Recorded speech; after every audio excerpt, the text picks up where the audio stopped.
This is your call to action. Get prepared, America. Economy, survival, energy, disasters.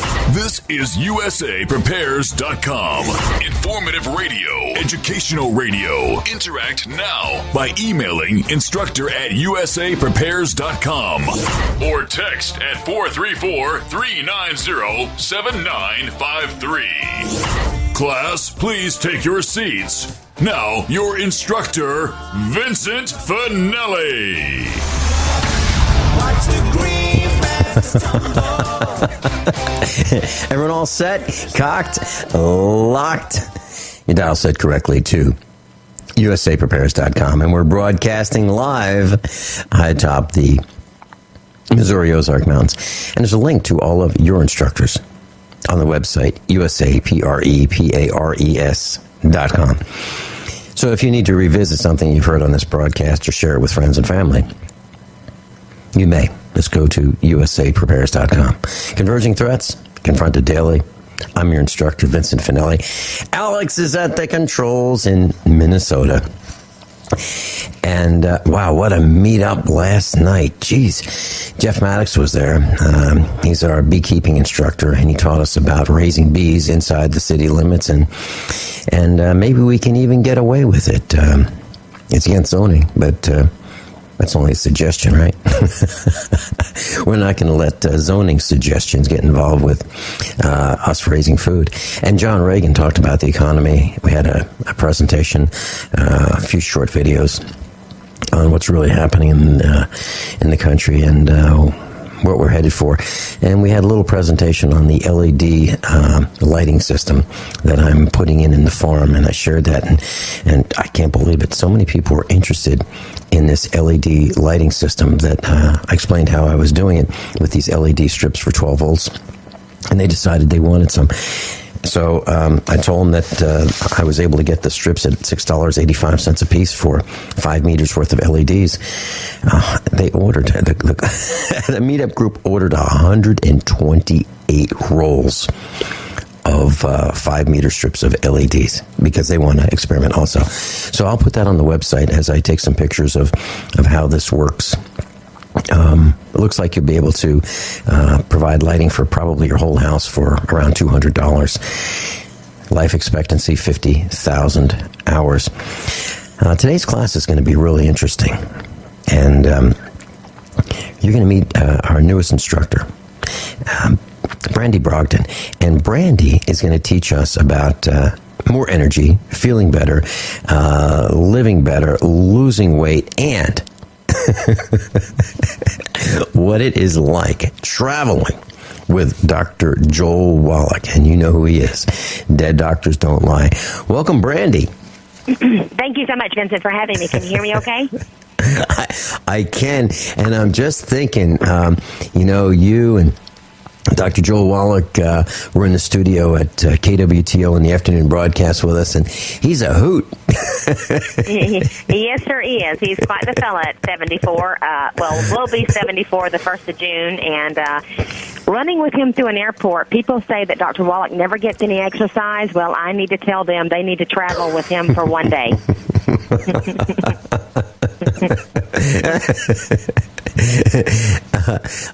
He is alert, he's sharp, and I'll tell you what, Brandy, you might find this kind of amusing.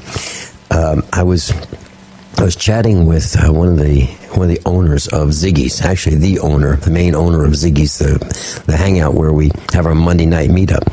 And after you and Dr. Wallach were there giving a presentation at the meetup, the owner came up to me and said, "Vincent, you know that guy you had here? We got a lot of complaints about him." He said he yells. Yes, doesn't he? Yes, he does, Vincent. And can I tell you why he does that? Yeah, he please does do. That because he's taken 45 years of information and he's compiled it into a message that's about a 2-hour seminar. And when he looks out there into the audience, and if he sees someone dozing, he does the banging and the pows and the booms to wake everyone up. So there's a method to his madness. Oh, I'm not complaining. I told the owner of Ziggy's, I said, yeah, so, and he looked at me like, you going to do something about it? And I said, absolutely not. He's like, because Dr. Wallach will say, no! Yes, he does. And he's telling you that you should tell your medical doctors no. That's exactly right. So, they're probably, we have the restaurant packed, and there are a few other people in the restaurant, looking for a quiet meal.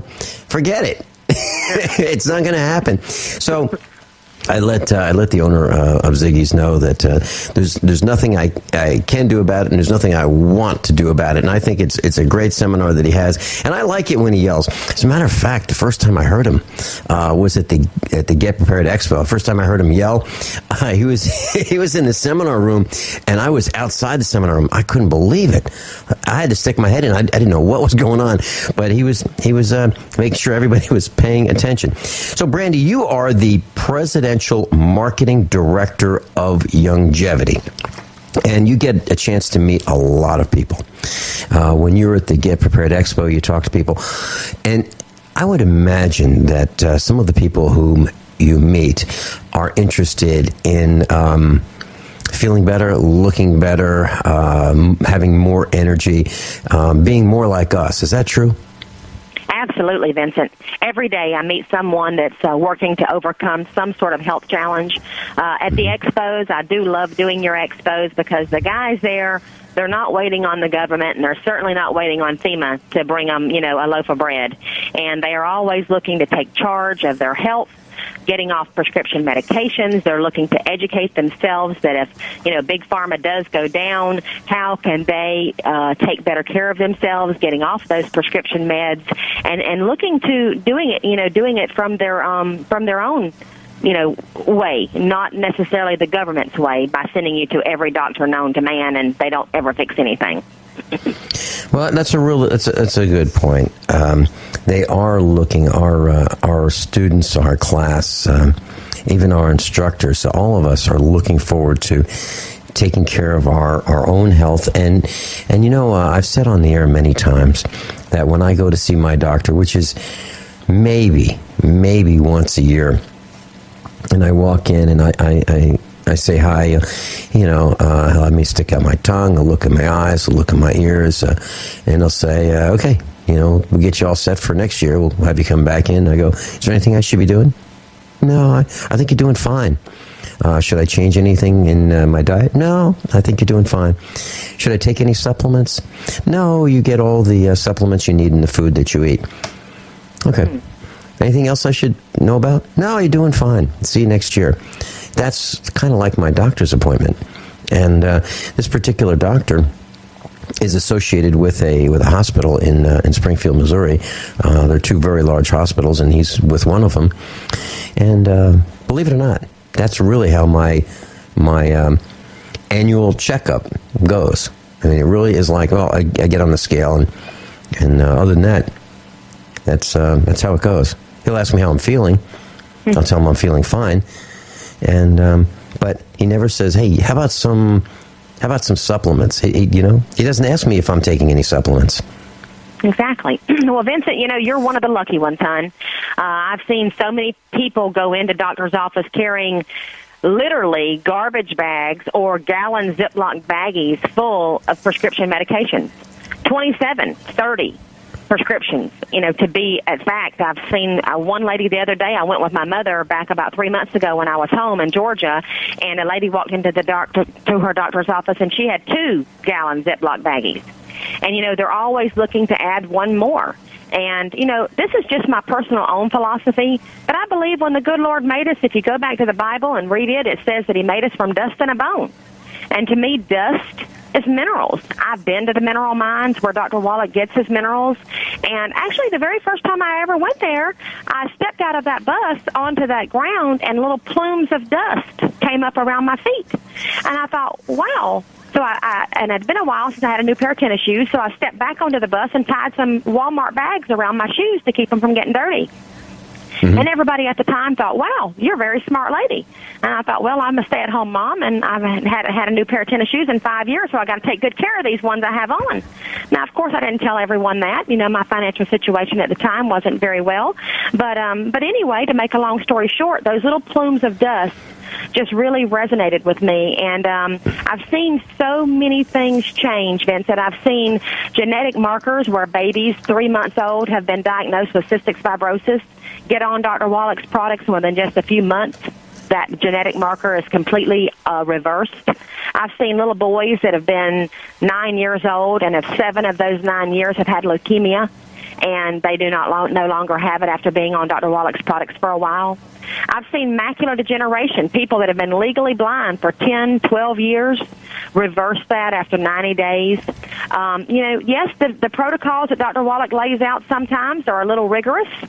Nobody likes to quit eating fried foods when you've been eating it as many years as most of the people in the South. But if you want to have a better quality of health, if you'll listen to Dr. Joel Wallach, he will certainly oblige you with that. I saw him at at one of our meetups. He's been to a few of them, and in Springfield, Missouri, at Ziggy's, and you were there, and he was talking about he could help people lose weight, and so he was in the restaurant, and he had everybody's attention, and he made these claims like, oh, I can have that person lose weight, and I'm thinking, okay, fine. So after he was done with the seminar, he and I were sitting down at one of the booths, and we're having dinner. And I said, "Can you help that man right there?" And he looked over and he said, "Sure." So I offered him a challenge. Let's see it. Let's see you help this person lose weight. And he put him on a protocol. He said, "Okay, here's what you can do, here's what you can't do, here's what you can eat, here's what you can't eat, and take this supplement," actually several supplements. And the man, and I know him pretty well, lost over 20 pounds in 3 weeks. Mm-hmm. And you know that man too. I do, and I love Mr. John, and he is a sweetheart, and him and his wife are so deserving of being able to take these products, and their story is a lot like mine. We're doing very well, and all of a sudden the economy hit our pocketbook. And but I've had a chance to speak with Mr. John at the last event there in Lebanon, and they have decided that they're going to do the program again. So things are looking up. Yes, sir. There you go. Yep. Brandy Brogdon, Vincent Finelli, USAPrepares.com, and Jim's on the line. We'll get in touch with Jim in just a couple minutes when we come back on the other side of the break. Brandy Brogdon's with us, and she is the Presidential Market Director for Longevity. Brandy Brogdon, I'm going to give you your phone number in case you'd like to contact her. You can probably go to voicemail right now, but after the broadcast, she'll be glad to talk to you. 615-389-7733. 615-389-7733. Brandy Brogdon. Yes. And Brandy, we have Jim on the line. Jim would like to talk to you. Jim, how are you? Jim, can you all hear me? Oh yeah, we can hear you just fine, Jim. Well, good. If this phone stops, I changed services recently, and it has a habit of cutting out once in a while, so I didn't leave you. It left us. So what's up? I wanted to first of all tell folks and you how much I appreciate Longevity and what they've done for me and why. And then I wanted to ask Ms. Brogdon a question for additional help. I've had a lot of experience myself in chemical and animal feed field over the years, and that let me understand just how Dr. Wallach's program works when I first saw it, and know that there was something to it. And I want to tell folks that it's a rare thing to be able to have an individual like him that's had all the experience he has that can be used to your benefit, to anybody's benefit, because that's hard to find, somebody that really has had the experience themselves and knows what they're talking about. And along those lines, I know that the medical profession is just trying to help folks cure something that's about ready to kill them. They're not wanting to help them keep from getting in that position.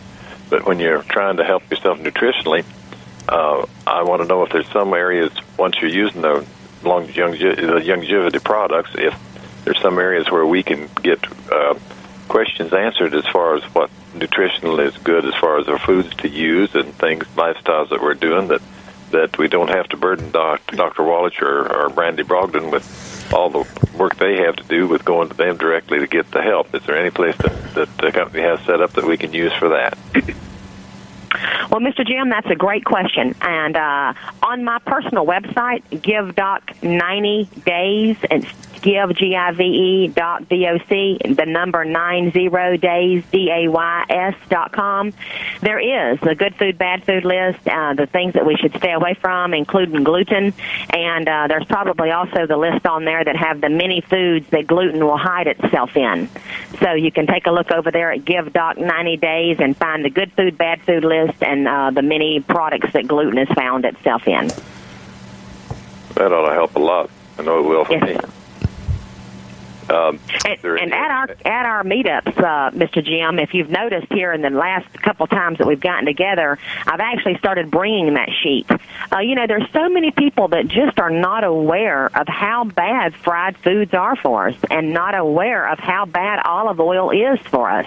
We've all been hoodwinked into believing back in the day when margarine came out that was going to be the better alternative butter. And, now 25 or 30 years later, we know that it causes coronary heart disease, it causes vascular dementia, it causes kidney failure, it plugs our arteries all over the entire body. So when someone goes to put a stent in, they're fixing one little portion of a vein or an artery, negating to fix all the other, hundreds of feet that we have in veins and arteries.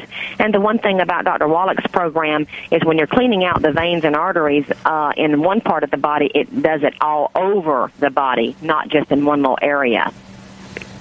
Oh, good. Well, thank you. That's a good sight to know. Vince, thanks for letting me get on the program. You're certainly welcome. Hey, thanks a lot. Bye-bye. Thanks, Jim. Bye. Thank you, Mr. Jim. That's a really good point. And I'd like to talk about your website, Give Doc, and that's what you call them. Whenever you and I are on the phone, arranging either a meetup or Dr. Wallach's schedule, you call him Doc, D-O-C. And so givedoc90days.com. Let's talk about some of those foods that gluten is hiding in, because I know he is a fan of not consuming gluten for most people. Yes, sir, and it's sad, but it's true. Gluten is not our friend. When I was 21 years old, I was hospitalized with a terrible gut issue called diverticulitis. And actually, when I was 21, they told me that I had the intestines of someone that was 70. But, they did not eat. Did I take a break? Yeah. Well, yeah, let's take a break. And we'll come right back, and we'll talk about your hospitalization when we come back. Brandy Brogdon, 615-389-7733. We'll be right back. Brandy Brogdon's with us, and Brandy, I am at your website, and I'm looking at the tab that is Dr. Wallach's deficiency chart. And there's a lot of information here that answers a lot of questions. For example, you talk about hard tissue problems and what the deficiency is, calcium, magnesium, glucosamine, and chondroitin. And you talk about it's a chart, and it says the diseases resulting: arthritis, back pain, bone spurs, bone fractures, brittle nails, calcium deposits, cartilage, high blood pressure, low blood pressure, irritability. How many people are irritable today? Jeez. Just go to some cashier. Just go to a cashier and you'll find out, right? Go to the Chinese factory outlet and get in line and say to your cashier, "Hey, you having a good day?" And cashier will look at you like, "What, are you kidding?" Then you might better stand back, Vincent.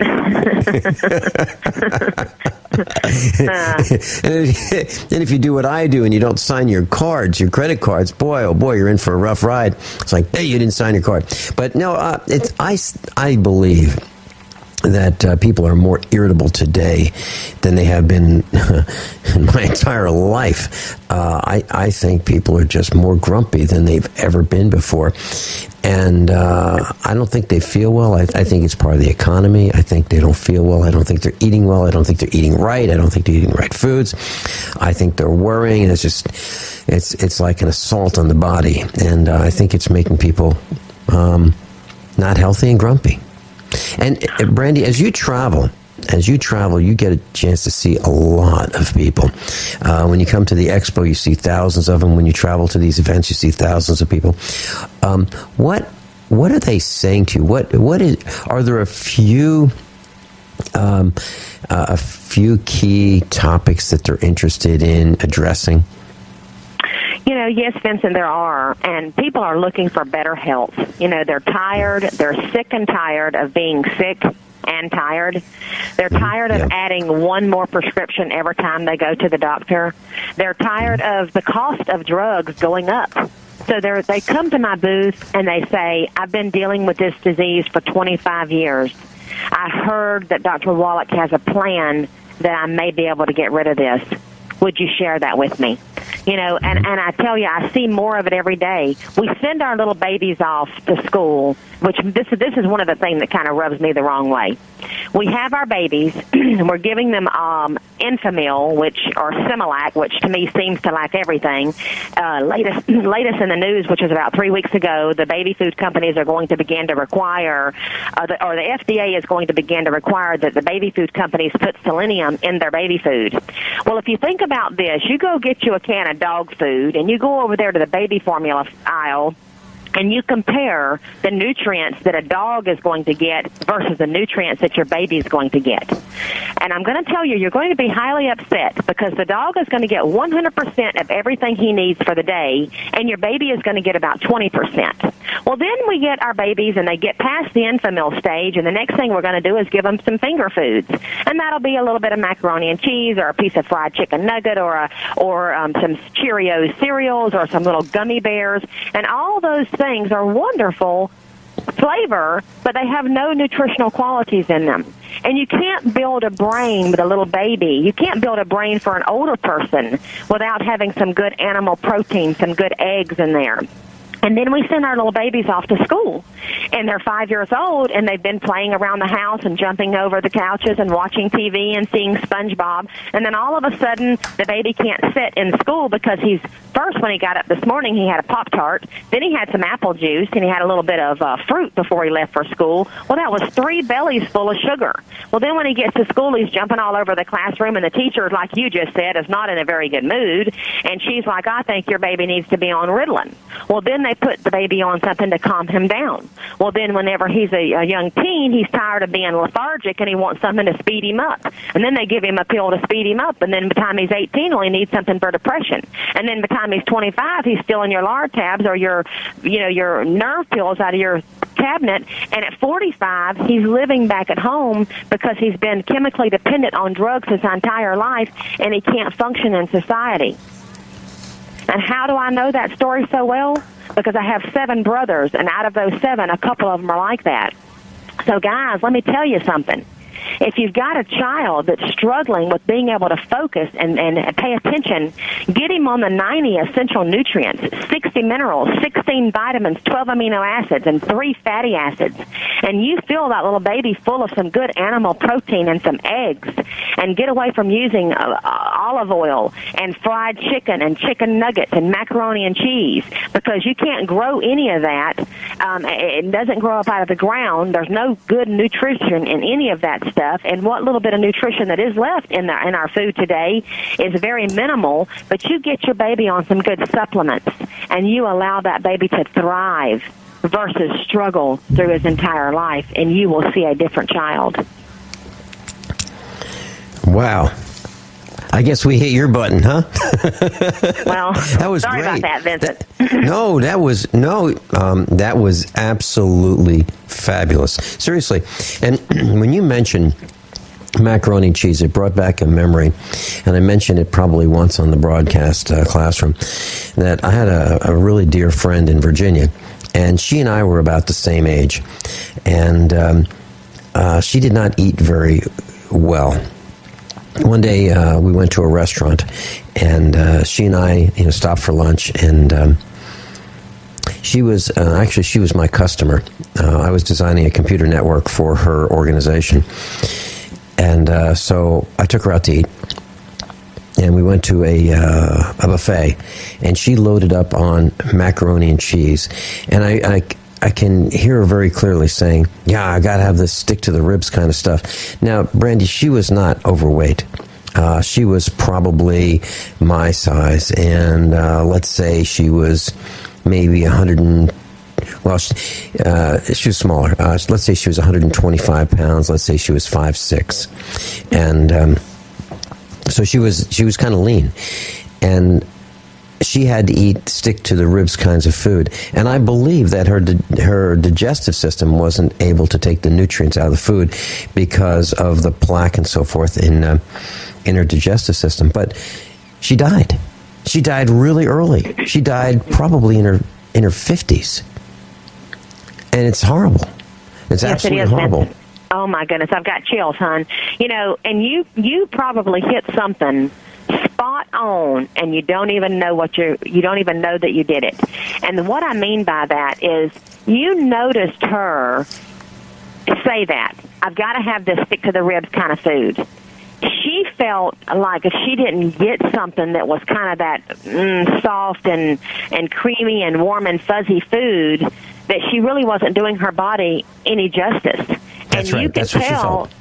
Yeah, you could tell that it really wasn't doing her any justice because she wasn't absorbing it.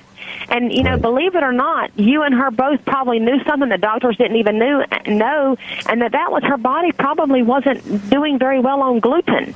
And macaroni and cheese back in the day was, and it still is, unless you get some gluten-free noodles, it's still a big staple in people's homes, but they don't realize when they put that macaroni and cheese into the tummy, it causes problems with absorption of the nutrients that might have been on the food. Now, we know that there's hardly no nutrients in carbohydrates, but what little bit of that might have been in the cheese, and hopefully they had a little bit of lean meat with that macaroni and cheese and maybe a green vegetable. But what they've done, they've ruined the entire meal by having the macaroni and cheese because it gets in the way of us being able to absorb the protein off the meat and the vitamins that are on the fruit that are on the vegetables. It binds up in our intestines, the gluten does, and it causes us to have an inadequacy of absorption when it comes to our vitamins and minerals.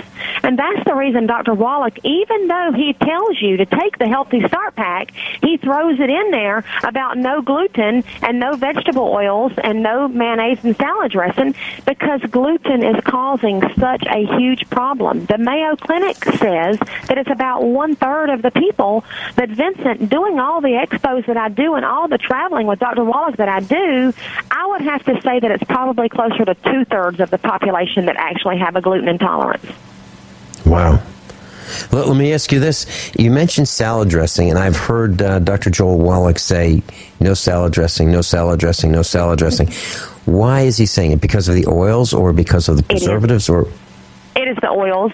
It is all the oils. The oils are doing such a huge damage to our body. The main thing that they do is they cause our kidneys to shut down. They cause our heart to shut down. They cause macular degeneration. They cause vascular dementia. Those are just 4 right off the top of my head that I can come to you with oils causing problems.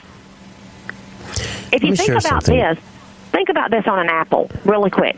When you cut the apple open, what happens to it when you leave it laying there? Oh, it oxidizes immediately. And it turns brown. And when you think of an apple, no one really thinks of an oil being in the apple. But the oil, what is oxidizing is the oil that's in the apple. And that's how bad oils go so quickly. I want to share something with you. The last time Joel Wallach did a seminar at the meetup, I mentioned to him that I said that I sit in the studio with 4 monitors in front of me, and I've got them as far away from me as I can get. But I told him my eyes hurt after they burned after the first broadcast. So, the 8 o'clock broadcast, my eyes were burning, and I had to close my eyes, and so they would stop burning, so I could get ready for the 9 o'clock broadcast, and then the 10 o'clock broadcast, and then the 3 o'clock broadcast. I mentioned that to him. And he said, that's easy to fix. He did. It's like, yeah, and so is helping one of our instructors lose weight. Well, when we come back, I'll tell you exactly what he did, and I'll tell you exactly what the results were. I'm Vincent Finelli. Brandy Brogdon. Brandy Brogdon is with Youngevity. She is the Presidential Marketing Director. I'll give you her number, 615-389-7733. I'll give it to you one more time before the end of the broadcast. Class, I'm delighted to welcome our newest instructor to USAPrepares.com, Brandy Brogdon from Tennessee. And I was telling you about how I mentioned to Dr. Joel Wallach last time he was at a meetup with us in Springfield, Missouri at Ziggy's. I mentioned that my eyes were burning after watching the monitors for so long, for so many days, and that's pretty much what I do. I get up really early in the morning and I get ready for the broadcast, and I look at the monitors and I prepare using the internet and doing research, and then I'm on the radio. I'm looking at the monitors. I'm looking at these 4 screens, and my eyes were burning, and I'm not kidding. So I said, "That's easy. I can fix that." And he said, "Take in addition to the Healthy Start Pack, take de-stress." And I'm thinking, de-stress. Okay, how do you spell it? D-stress. And, I'm thinking, is this for real? Seriously. I'm sorry that I was doubting Dr. Joel Wallach, but I was wondering, how is something called de-stress going to impact positively my vision? He said, well, take 2 in the morning, 2 in the evening, and you'll be set in, 30, 45 days. Well, I did. And here they are. I keep them in the studio with me. Why? I get up early in the morning and I take 2 right here in the studio with a cup of coffee in my USAPrepares.com black coffee mug. This is GCN on the other side. I take 2 de-stress, and what's in them? A gram of vitamin C, vitamin B1, B2, B6, B12, pantothenic acid, calcium, magnesium, adrenal substance, and that's what's in it. And I take 2. And Mrs. Finelli takes 2 in the morning and 2 in the evening, and my mom takes them too. And I'll tell you what, they work. So, I mean, this is not a commercial. I'm just telling you what happened to me and my mom and my wife. So, Brandy, are the Finellis the only one that see benefits? No, sir. There's actually a very famous CD called Seeing is Believing, where Dr. Wallach was actually doing a lecture a lot like your meetup with a couple hundred people in the audience one night. And at the very end, a young gentleman stands up and says, hey, can you help my grandmother? She's 87 years old. She's been legally blind for 10 years. And Dr. Wallach, of course, I can fix that. And a gentleman stands up and says, Dr. Wallach, you're a liar. And Dr. Wallach says, well, how dare you? Who are you? Why would you call me a liar? And the guy says, well, I'm an eye doctor, and I know for a fact you can't do that. There's no way to turn macular degeneration around. Once you're blind, you're blind, you're blind. And Dr. Wallach says, well, he said, I beg to differ. He says, how about bringing me 12 of your worst cases down here? So the next day, the gentleman brings in 27 files to Dr. Wallach. Dr. Wallach thumbs through every one of them, making sure they're all alive, and they were. And he says, well, I'll tell you what, I'll take every case. And the doctor was kind of floored, and he stood back, and he says, you're kidding. And Dr. Wallach says, no. He says, and if I can reverse half of them, will you apologize? And the young doctor says, if you can reverse 2 of them, I'll apologize. Well, within 90 days, 25 of those guys were seeing 20/20 again with no glasses, and only 2 required to have glasses, and they could also see. And there's actually a very famous CD by Dr. Ronald Pugh, which is the gentleman that called Dr. Wallach the liar in the audience, and it's an apology to Dr. Wallach, and I sell hundreds of them at shows and events. And if you're interested in getting rid of macular degeneration or helping someone in your family, I encourage you to get that CD, Seeing is Believing, and change your family's eye vision situation.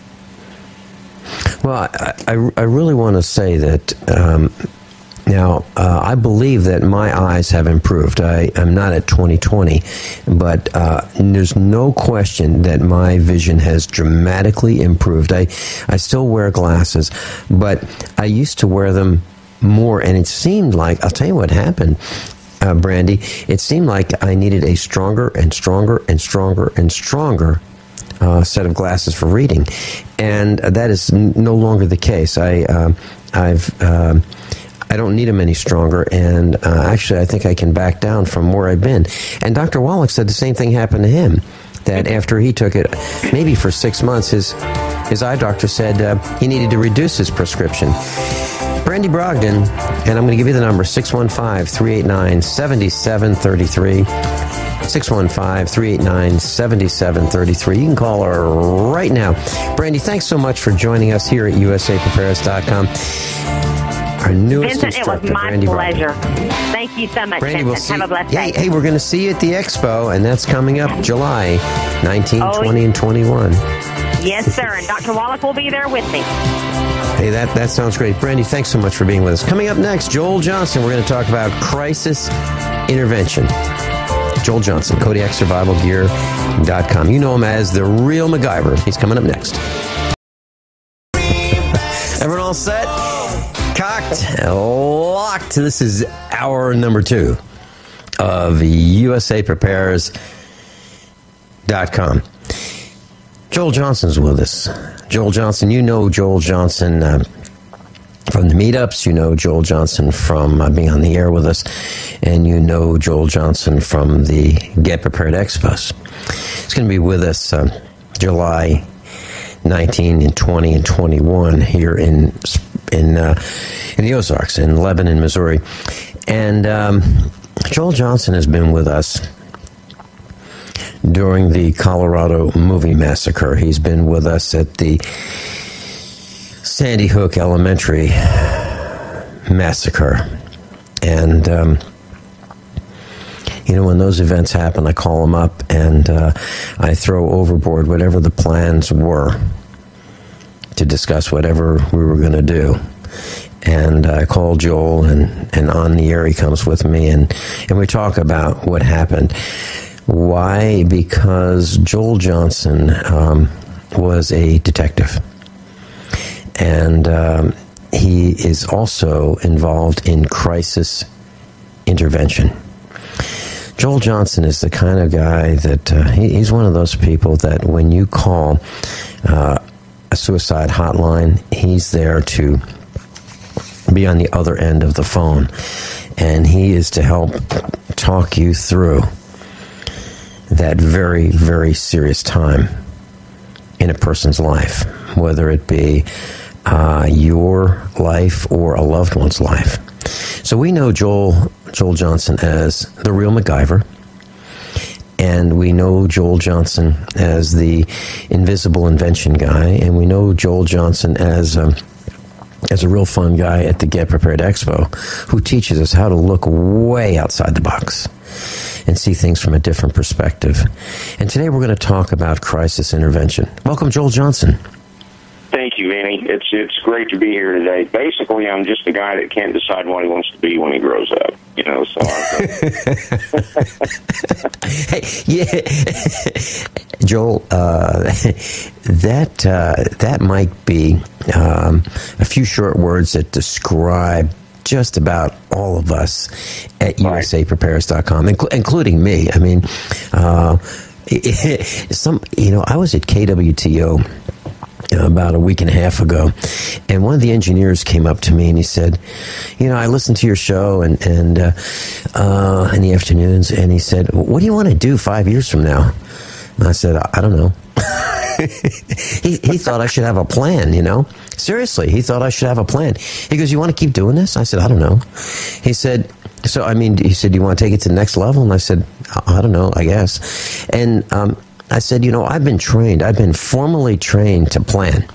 I mean, that's what business students are trained to have a plan, trained to, cost, benefit, pro forma charts. I mean, all kinds of analyses. And, I have been formally programmed to do all that.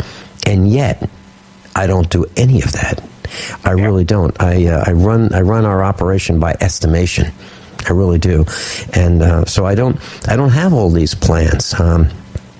I just run it by how it feels. I really do. How well it feels to me to do the right thing, and I guess that's what you're saying, right? You don't know exactly what you want to do. Did you say when you grow up, or if you grow up? all kidding aside, I was meeting with one of the members of my advisory board the other day, and she's also going to be a team member with our critical incident stress unit and a couple of other projects that we're doing. And she was looking at the website and said she's just so amazed because it goes in this direction, and she was like using her hand to point out that it goes out in about 15 different areas, and then she says, but then you just bring it right back to here, pointing to a center focal point. And it's kind of hard to do on the radio here, but I like the radio, Benny, because I'm skinnier on the radio than I am in real public, in real life. So I'm happy. We're the same. We're the same size on the radio. Yeah, really. But what she's talking about is that our theoretical construct that we use with the National Crisis Intervention Training Institute, a theory that I've developed called way out of the box theory, applies to everything from people who have just lost their homes, who have just lost their child, who are thinking about suicide, who have been victims of human trafficking, who have suffered all sorts of various forms of debilitating loss. And so it's all a central thread that runs through the thing. And that's basically, over my career, I've been, you mentioned a couple of three things. As a detective, I work crimes against children. I'm a former paramedic, crisis interventionist. I've worked in addiction programs. I'm an addictionologist. And then, of course, the most fun I've ever had in my life is being MacGyver and the stuff that I do with the Kodiak Survival Institute, etc. But the common core thread is that there are people out there that feel helpless, hopeless, powerless, and that are killed by panic, worry, things like that. And I've always believed there had to be something very simple and direct that we could do in people's lives to empower them. But that most constructs that I've looked at, like cognitive behavioral therapy, et cetera, only hit a part of it. So we've put together a multidisciplinary team concept, and we're very excited about it. It's one that I started building when I directed the National Crisis. It was called the National Youth Crisis Hotline that I was involved with for 9 years. And when I was director of the Department of Crimes Against Children for a national organization in Florida and in Georgia. And so we're talking now about the culmination of over 30 years of work and research, and in talking to people whose lives have been destroyed and need to be reconstructed. Joel, when you get a call, first of all, you don't know when you're going to get the call, do you? Certainly not. And sometimes it's, are you talking about someone that's suicidal or someone that is dealing with another? A suicidal call, the tricky thing about that, and let me tell you that I had a boss one time that came in and she was kind of complaining about the phone bill, all right, being so high. And she said, I don't want your team on the phone more than 10 minutes with a caller that isn't suicidal. And I told her, I said, with all due respect, that's ridiculous, because it may take us far longer than that to figure that out. Sometimes getting to that point is like peeling an onion. These people aren't going to automatically trust who they're calling. So a kid, for example, may be calling because people are bullying him. But when you get right down to it, he's got his dad's gun sitting beside him and he's thinking about pulling the trigger. And he won't tell you that the first few minutes of the call. So it's important to listen, to really listen. Give kids permission to feel. Give kids permission to express themselves and to not say very deadly things that can push them over the edge, and to not write them off as someone that's not that serious. That's one of the most important pieces of information we give to counselors and first responders, is never underestimate. Never think that a person is just looking for attention or things like that. Because in all likelihood, if they don't succeed, well, I don't use the word succeed, but if they don't complete a suicide attempt at that point, they may in the near future. Joel, we're a serious tone here, right? Because we're talking about some serious business. Joel, when you are on the phone and you detect that there is a possibility that person is going to take his or her life, what's going through your mind? Well, first thing I want to do is plug in and give that person some hope, and most importantly at that point, give them permission to feel and express themselves. Two of the things that I make available to families and to the general public, one is a list called the top 10 things never to say to a suicidal friend. The other one is the top 10 things never to say to a surviving parent. Several of those things deal with saying things that we naturally say, like you shouldn't feel that way, you've got your whole life ahead of you, blah, blah, blah, blah, blah. Well, when you say don't feel that way, you're cutting off their permission to feel. When you say things like you've got your whole life ahead of you, if they're being raped or abused on a daily basis and there's no hope of that ending, and they haven't told you about that today, then you've told them that they are suffering a life sentence of that happening forever and ever and ever. You're just reminding them that it's never going to end.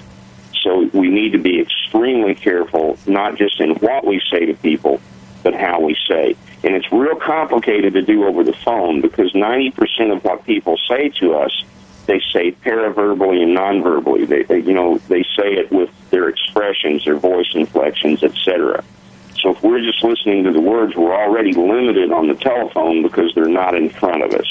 We don't see what's going on there. And so you have to learn to see with your ears when dealing with critical situations like that. And you don't have to be perfect in what you say, but it's extremely important to be accessible, loving, caring, non-judgmental, and listen for the things that we indicate as danger signs. If when we do a lethality assessment over the telephone, we're looking to see whether or not, first of all, and one of the questions I'll ask them is, let me ask you a question. Are you tired of living with the pain, or do you want to die? Now, the difference in those two is that if a person is tired of living with the pain, they're considering suicide as an option, in all likelihood. If they want to die, they may have already made the decision. Joel Johnson, a really, really serious discussion here. No kidding, class. When we get back, I'd like to talk about all 10 things that you should never say to a suicidal friend. And suicide keeps coming up more and more as more and more people are chemically induced by the pharmacomafia. I'm Vincent Finelli. Joel Johnson. We'll be right back. Class, just a little change in pace just a minute. Had a great meetup last night. And we have a person in charge of removing fluoride from the water in the Springfield, Missouri area. And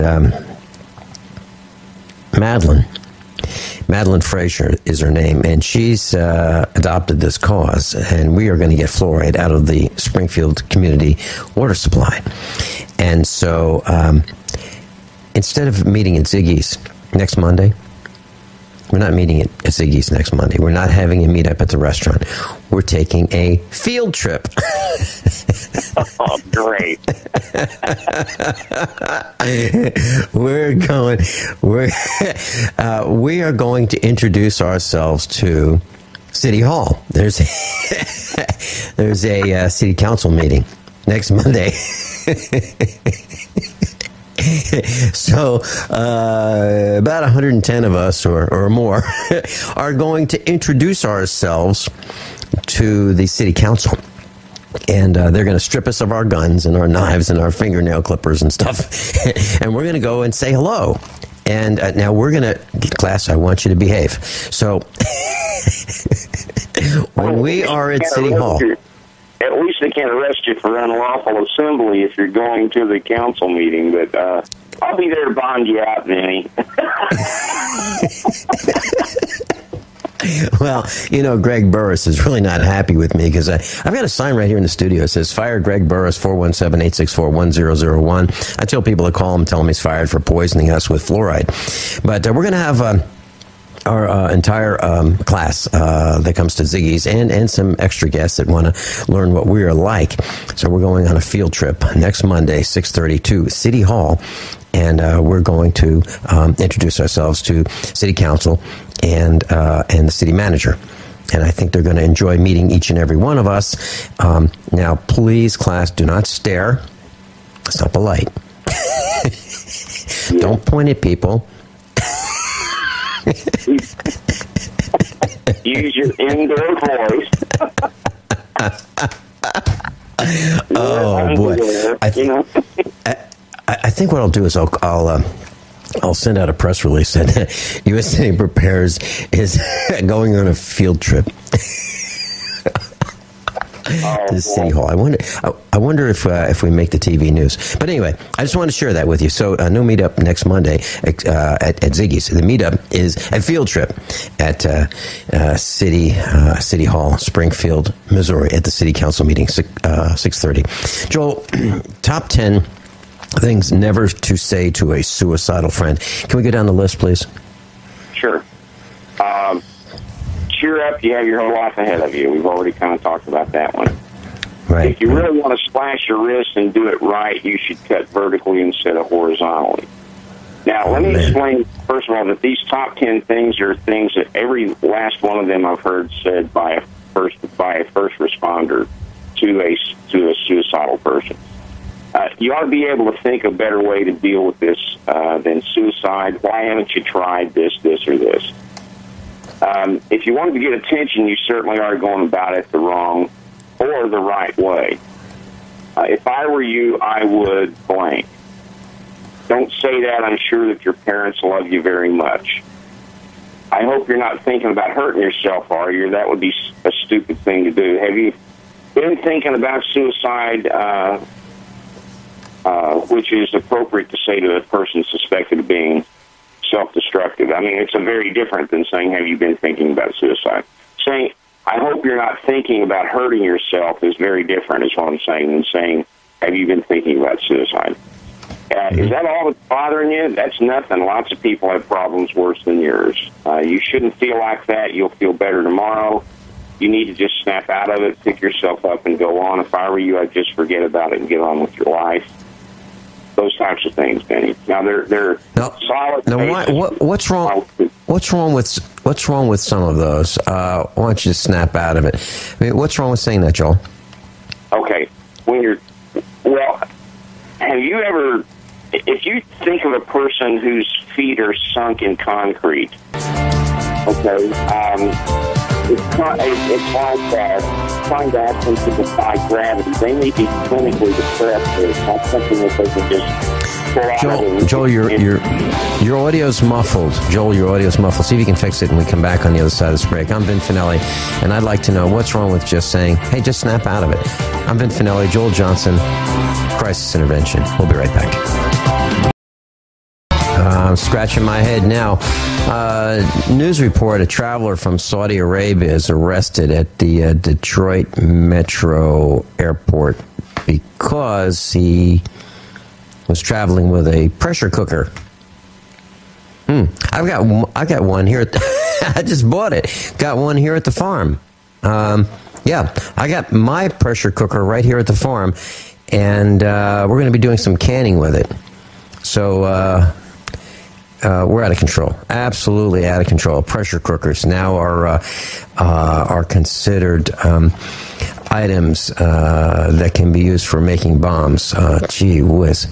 So we're going to put the pressure cooker business out of business. That's next. Our government is out of control. Out of control.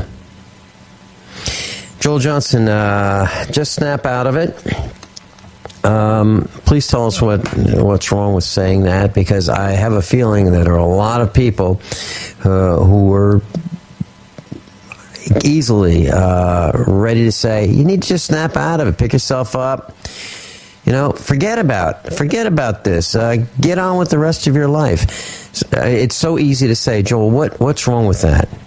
Well, a number of things. First of all, a person that is acutely suicidal is not just in a bad mood. They're not sad. They're not having a bad day. They have exhausted what they believe to be all the possible resources available for them to remedy their problems, and they're much like a person that's already up to their chest in quicksand and sinking fast. You wouldn't, if you saw someone in quicksand, you wouldn't say, "It's stupid. Don't you know you're going to drown if you stay there? Why don't you just climb on out of there?" You would find something and reach out to them, give them something they could hold on to and pull them to you. Okay, so do you become their friend? Yes, exactly. Are you their... Okay. Yeah, a therapeutic friend at that point. And the key being, like, I wouldn't go into the river with the guy that's in the quicksand, okay, because there may be a circumstance where I have to, but what I would do is I would find something that I could reach out to him with, that he could hold on to, and make him want to come to me. All right? And give us an example. That we use. Well, a very drastic example, Vinny, in my personal life is that, and some of the people on the air are aware of this, and some people aren't, but my son was a homicide victim 4 years ago. He was shot and killed in his apartment during a mental health crisis after he had exhibited a suicidal gesture. And so the most drastic example I can give you of reaching out is letting people know that, and this goes into these material on things never to say to a suicidal parent. To a surviving parent. I very often let them know that I have been in a position where I understood what it was like to lose everything that was important to you, to lose the most important thing in the world, whatever, and share what that is. And in order to be able to sympathize with them, to establish some empathy and let them know that it's very, very, very bad to say to someone, "I know how you feel," or "I understand what you're going through," if you haven't been through it and you don't know how they feel. So what I caution people in doing is understanding that clinical depression and an acute suicidal state is not the same as just being depressed about circumstances. And so to say to them, you need to just snap out of it, pick yourself up, and go on. I'd ask you this. Try this. Stand up there in your studio, Vinny, and bend down, grab your boots and shoes, and pick yourself up 3 feet off the ground and carry yourself out the door. You're not going to be able to do it because you can't defy gravity. And when we say to someone, you need to just snap out of it, pick yourself up, and go on, if I were you, I'd just forget about it and get on with your life. There's several things wrong with that. You're asking to defy gravity, and also you're not them. So you really don't know. You don't have the information that the caller has about what's going on in their life. It's important to get that, to listen, and give them an opportunity to identify with you and come out. Joel, it seems that you shared with us something that very, very few people knew prior to this, that your son was shot. And so when you talk to someone who's contemplating suicide, you really can speak from authority. You really can say, or someone a parent who has lost a child, you really can speak to that as someone who has truly experienced the grief, the shock. Absolutely, and I'm still experiencing it, and I always will. You know, Vinny, when you're, it's not the same as losing a parent. It's not the same as losing a pet. the first thing I say to parents, and the very first thing I say to a surviving parent that I'm in contact with is to let them know that when your parents die, they call you an orphan. When your spouse dies, they call you a widow or a widower. But when your child dies, there's no word for that. And the parent has just joined a terrible, horrible, very selective club there of folks that, have gone through the most unimaginable loss on the face of the earth. It's obscenely unnatural to outlive your children. Now, I have in my career worked with thousands of parents who lost their children. And I thought after so many years that I had a very, very good grasp on what it is that they go through and had developed a very keen sense of empathy. And I didn't have a clue what they went through until January 8th, 2009. But I've been able to, and it's something I will never get over. It's something that you don't get past it. You don't overcome it. I mean, as far as making the feeling go away. But what you can do is be an overcomer and a conqueror by integrating it into your life. There's no good in it. It was not God's will. And there are billions of things that happen on this planet that are not God's will. And God didn't take my son, Benny. God graciously received my son. It's a big, big, big distinction there. And one of the, getting into the top 10 list of things never say to a surviving parent, right at the top are things like, we can't always understand God's will, etc. Okay? Because basically what you're saying there, you're telling someone that's already just totally outraged with God for a very good reason, that God was either complicit in what happened, powerless over what happened, didn't care about what happened, or absolutely caused it to happen. Or engineered it, yeah. Joel, as you say these things, I am certain that probably the overwhelming majority of cases when a child dies and someone's trying to comfort the parent, I'm certain that in the overwhelming majority of cases, God's will comes into very early in the discussion. Very early. Probably it's probably almost 100% of the cases, isn't it? Oh yeah, absolutely. And I'm usually asked, aren't you angry at God? And I tell them, listen, first of all, let me say something. I've gotten to know God really, really well through this. And I will tell you, first of all, that God understands you being angry at Him. What's been real in my existence is coming to know in my personal life that nobody wept more that morning than God about what happened to my son. Okay. God has graciously received him. People ask me, aren't you angry at him? And I say, you know what? I know people are. And I understand why they're angry at God. And I know that it's okay with God for them to be angry and hurt and betrayed, etc., because he so overwhelmingly loves them. The answer to your question as far as whether or not I'm angry at God, in my personal experience, I can't remember one microsecond that I have been angry at God about what happened, because if anybody understands what I'm going through, it's God, because somebody killed his kid too. Now, that's my experience, Vinny, but that's not always the experience of surviving parents. Okay? And so I give them permission to feel and let them know that this isn't something that you can just pull yourself out of very quickly. It's something that's going to take a lifetime to recover from. And I'll tell you, I talk to a lot of suicidal parents whose children have died.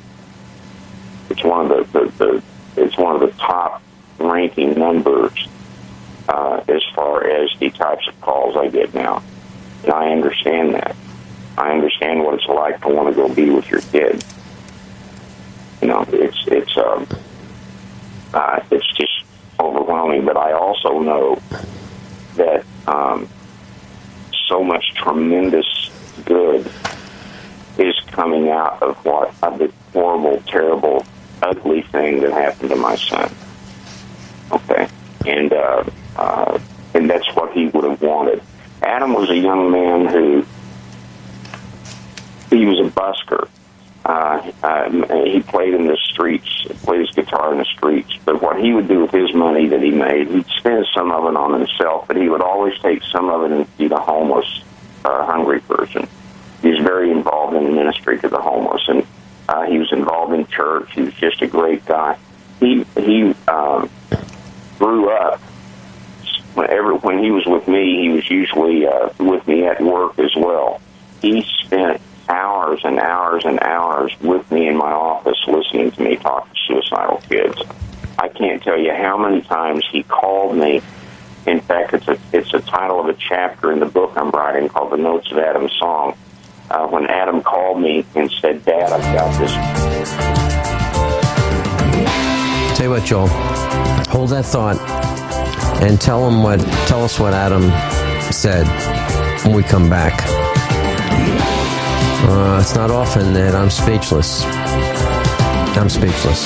We'll be right back. Joel Johnson's with us. A really serious topic. I'd like to tell you about his website if you'd like to contact him. NCITI.org.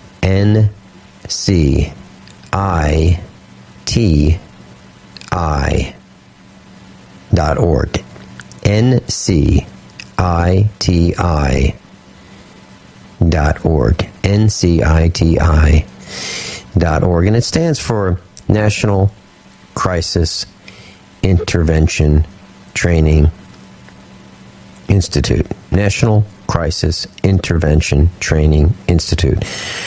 Joel, you got a call from Adam. Please tell us about that call. Oh, I've had many calls from Adam where he would start out with, "Hey, Dad," and I'd say, "How you doing, buddy?" He goes, "Well, Dad, I've got this friend." And usually that friend was right there, and what he had told that friend who was helpless or hopeless, whatever they were dealing with, or was being abused, "If my dad can't help you, nobody can. Get on the phone with him." And he would actually bring business to me, and he did it many, many, many times. You know, my relationship with him was remarkably close.